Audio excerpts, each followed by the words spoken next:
Hello bachchon, let's read the question. The question says, each of these question contains two statements, assertion and reason. Each of these question also has four alternative choices, only one of which is the correct answer. You have to select one of the codes A, B, C and D given below. The assertion is, the image of a point object situated at the center of hemispherical lens is also at the center, and reason is, for hemisphere Snell's law is not valid. तो question समझते हैं। Question में हमें दिया गया है, ये एक असर्शन रीजन क्वेश्चन है और इसमें चार ऑप्शन हमें दिए गए हैं। पहला है assertion is correct, reason is correct and reason is also a correct explanation for assertion. Second है असर्शन रीजन दोनों करेक्ट हैं but reason is not a correct explanation for assertion. Third है assertion is correct and reason is incorrect and fourth है assertion is incorrect, reason is correct. सबसे पहले assertion देखते हैं। Assertion क्या है? The image of a point object situated at the center of hemispherical lens is also at the center and reason हमें क्या दिया गया है? for hemisphere Snell's law is not valid। तो सबसे पहले अगर हम की कॉन्सेप्ट की बात करें तो हमारा की कॉन्सेप्ट क्या हो जाएगा? सबसे पहले हमें पता होना चाहिए कि हमारा जो Snell's law है is valid for all surfaces। दूसरा अगर हम बात करें इन hemispherical lens,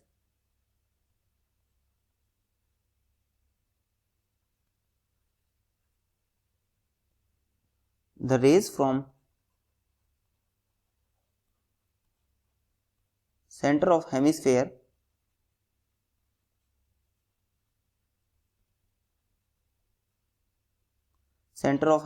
cuts at the centre itself. तो हमारी इमेज कहां पर बन जाएगी? सेंटर पर ही। अब इसको हम समझते हैं थोड़ा। सबसे पहले मान लीजिए ये हमारे पास हेमिस्फेरिकल लेंस है और ये उसका सेंटर है। तो यहाँ से अगर हमारी जिस भी पॉइंट पर हमारी रेज आएगी तो वो तो हमारी नॉर्मल के अलोंग ही जाएगी। तो नॉर्मल के अलोंग जाएगी तो हमारी वापस भी नॉर्मल के अलोंग आ जाएगी, क्योंकि अगर हेमिस्फेयर के सरफेस पे किसी भी पॉइंट से अगर हम इसके सेंटर को टच करेंगे तो वो हमारा क्या हो जाएगा? नॉर्मल।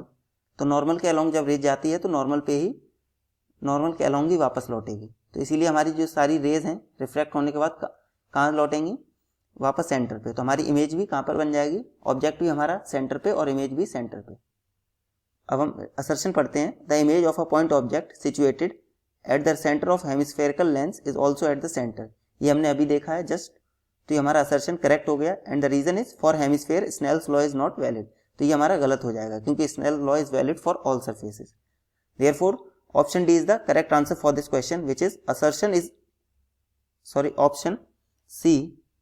हमारा यहाँ पे ऑप्शन डी ना होके कौन सा होगा? Option C.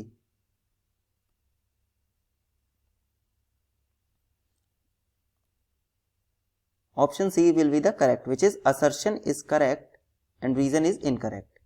Therefore, option C is the correct answer for this question. Hope you understood it well. Best of luck. Thank you.